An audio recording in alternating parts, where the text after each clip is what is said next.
So a great aspect of the convention where we are here in Chicago is the ability to talk to many policymakers in the country.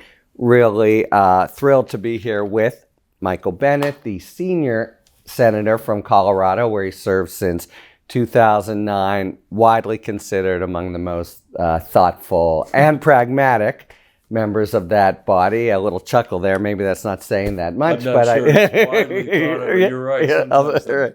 Sometimes the bar isn't very high. Right. But I appreciate it. But so to that, and before then, you were you were in Colorado, school supervisor and others. What number convention is it for you? Oh boy, I think since 2008. So every single one since 2008. Okay, and so I, of number course, 5. Yeah. This one's been amazing and awesome, but I will always have a bias for 2008, which was in Denver, and Right. where Barack Obama Right. ascended to the top of the Democratic There you Party. go. And what's your sense of the vibe here? You're hearing a sense of excitement from many people, but as you say, it's not like there are calm and kinds of conventions. But does this have an extra kind of juice for the whole? I think it really does. I mean, we feel the party is completely unified and the excitement is palpable. And I do think people have a realistic view, though, as well, of how difficult this is going to be. So in a sense, I think it's really the perfect calibration. Okay. You were I think the first Democratic senator, if not one of the first, to say that probably the president should step down. And must have been, I mean, you spoke of it as a moral duty, and it couldn't have been much fun. It felt kind of, Brutus-like to me, doing, is something you had to say. And now look what you've done, but a few months later, seriously, now seeing it all, I think, develop in grander and more joyous, to seize the word of 2024, than one could have expected. I assume, do you have a sense, not of gratification, but of like a duty well discharged, and it was the right thing? I suppose. Really, that I don't think anybody's duty is going to be well discharged until Donald Trump is in the rearview mirror, and that really is how I think about it. And I was the first person to say that I thought we were going to lose in a landslide if we didn't make a change. But I didn't. I mean, it was up to Joe Biden to decide whether or not he was going to run again. And I believe, once again, he's put the country's interest ahead of his. When I talked to his guys when they came over to our caucus meeting, I said to them, we're asking you to have a conversation with the president that nobody has ever had, no conversation that anybody has ever had. And we're asking the president to do something no president has ever done. So huge. George Washington, maybe. Well, maybe he didn't actually resign. That's right. Or he didn't come out of a campaign that he was running. But the principle was the same, and I think what President Biden finally decided was, this has been a race really well run, but I'm now going to pass the baton to the next generation. And you can see the excitement. I mean, people loved Joe Biden coming out on Monday night. They loved that. As that was so clear, right? Thank you, Joe. Embraced him. And they're also embracing what's new. Yeah. And when you think about the difference between the Democratic Party and the Republican Party, at least in this moment in history, it is amazing the degree to which the Republican Party really has become a cult of personality.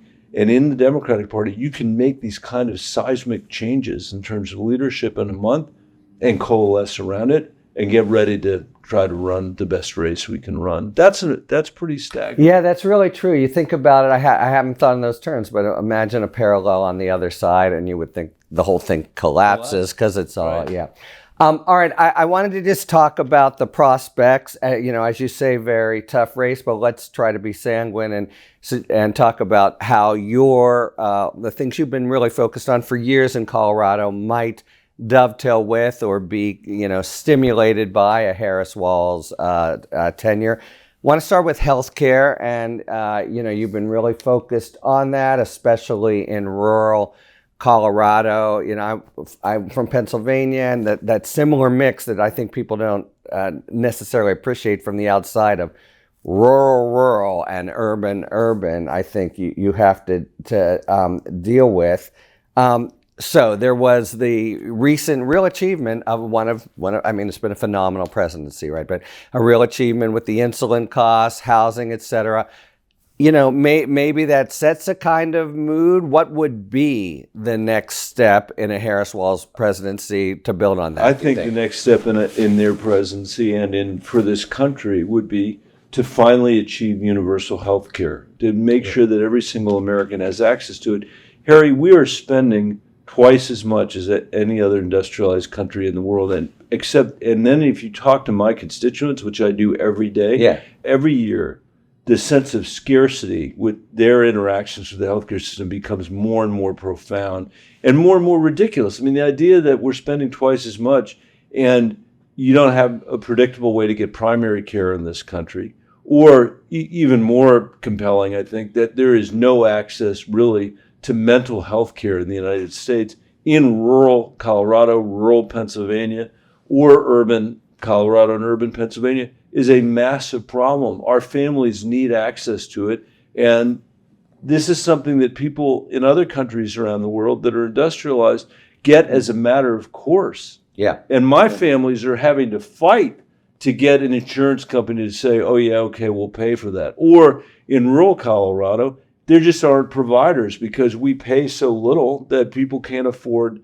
the cost of housing. So I think that 12 years after, 13 years after the Affordable Care Act, it's time for us to say we've got to head toward universal health care. It's time for us to say it's not okay anymore that our folks are paying ridiculous prices for drugs versus other countries around the world. So I think on health care, that really needs to be our focus. We got to drive costs down. Yeah. Now, let me just jump to a different topic, because you and I have talked in the past about healthcare crisis, especially for younger Americans, the whole kind of Gen Z, can I say enemy? You went to Yale, but I mean, really terrible. It feels to me almost a lost generation, and very, very hard to get the most important basic kind of mental health care. What's that about? Is it a stigma or is health care considered by some not real? Mental health care, not real stuff. What do we got to do besides emulating all social media companies, which you probably can't do? Well, let me say, look, here, when I was the school superintendent in Denver, which I was before I was in this job, that was not that long ago. And you go, and before COVID happened, people say to me, Michael, what's changed in public education from the time you were superintendent to now? My answer was, mental health. And that was before COVID. After COVID, it is epidemic. It's epidemic throughout our society, but especially for young people all over the country. And it's a combination of COVID. I would argue it's a combination of a feeling which is legitimate, that the next generation of Americans may be inheriting the least economic opportunity of any generation. For the first time in our country. For the first time, they know that. They're getting crushed by student debt. The housing prices are making it impossible for them to move out of their parents' basement, or the combination of those things. And I do believe, I can't prove it, I don't have, the evidence sitting right here, but as a parent who's raised 3 daughters with my wife Susan, and as a superintendent and as Colorado's senator, social media has had a phenomenally problematic aspect on our kids' mental health, and the combination has been brutal. These algorithms are as addictive as, I think it'll turn out that they're as addictive as tobacco is. I really mean that. Yeah. And I think nobody has had a negotiation with Mark Zuckerberg over our economic interest in what he's doing, to say nothing of our kids' privacy, our kids' data. And he's basically, and the other guys, are strip mining in our kids' bedrooms their data for his economic benefit. Sometimes people say to me, oh my God, I love these free apps. They're not free. It's a business model that's based on selling advertising, based on information they've hoovered up from us. They haven't compensated. And even more, also based on really forcing a kind of, monomaniacal focus. I've got a prosecutorial background. One of the things we don't have time to talk about is guns. But, every time there's a shooting, I know what's going to happen. I know it's going to be the 20-year-old lonely kid, social issues, et cetera, gets involved in social media. And yeah, that does feel like maybe we are too far upriver to really solve fully and organically. Well, I think we do have a solution. Well, not a solution, but look, I said nobody's had a negotiation. Somebody needs to have this negotiation on behalf of the American people. And my judgment, and maybe there are better ways, but my judgment so far is we need an agency like the FCC, that's dedicated to this question of dealing with these massive social media companies. It's only going to become more important with the full integration of AI into all this stuff. And Congress will never, ever regulate this stuff successfully. It'd be like saying Congress should approve drugs. I mean, we set up an FDA to do that. Teddy Roosevelt set up new agencies to deal with the new economic concentrations of power with these massive companies that capitalism, unrestrained capitalism had generated in his time. We should be smart enough in our time to be able to do the same thing. And our kids deserve this. And let me tell you something. There is not a parent that I run into in Colorado who doesn't feel like their kids are their family. California, across the country, DOJ nibbles at the edges with antitrust, but you're totally right. It's a whole new world. Not even close. Yeah. The child tax credit, you've really been the spearhead. It brings a smile to your face. And there was a COVID credit, then it expired, et cetera. What's your thoughts for Harris? Seems to, actually there seems to be a sort of economic populism in the water because, J.D. Vance also. But can you explain a little? You said that the last time it was around, we cut childhood poverty in half. How it does? I don't think people understand the seismic, pivotal impact of a child tax credit. This is what I ran my totally unnoticed campaign for president on, was the idea that we could cut, my goal, I think we should end childhood poverty in the richest country in the world. I think that should be our goal. And I ran for office saying that we should do it. I obviously didn't get very far, but Joe Biden and Kamala Harris did. They passed it. And for 6 months during COVID, we cut childhood poverty in half in this country. And as a society, we didn't notice it, but parents all over the country noticed it. 90% of the kids in America benefited from it. When I first wrote it with Sherrod Brown, the first two co-sponsors were Cory Booker and, you guessed it, Kamala Harris. Right. And now, not surprisingly, it's at the heart of her economic agenda. And I think this will be part of what we pass. You're right. It is almost hilarious to see J.D. Vance pick up on this and now say, oh, Bennett's 3,600. 5,000. 5,000 is what it should be. Yeah. But what people should be very focused on is the details. Is the credit fully refundable? By which I mean, does it go to the poorest families, the poorest kids, the ones who need it most? Historically, the Republicans have taken a view that while they're cutting taxes for the richest people in America, over and over and over again, to the sake of trickle-down economics, that passing a child tax credit that's universal will somehow create an incentive that's going to make poor people not work and poor parents not work, which is ludicrous. All the evidence around the world with a child tax credit is that actually the workforce participation rates go up because parents can spend money to buy childcare, which is what they do. So I am thrilled that this is now in the front of our minds. I'm glad that J.D. Vance is saying what he's saying about it, I guess. And perhaps this can create a consensus that finally, and the populism you talked about might help inform this. We could actually write a tax code in this country that honors work and workers instead of generational wealth, which is what we have historically done and what we have today. That could help us in a country where we've got the worst income inequality that we've seen since the 1920s. All right, so many more issues to talk about, but I'd like to end with you a little bit. 15 years now, I think ever more sort of level of debate in the Senate is low, level of vitriol and partisanship is high.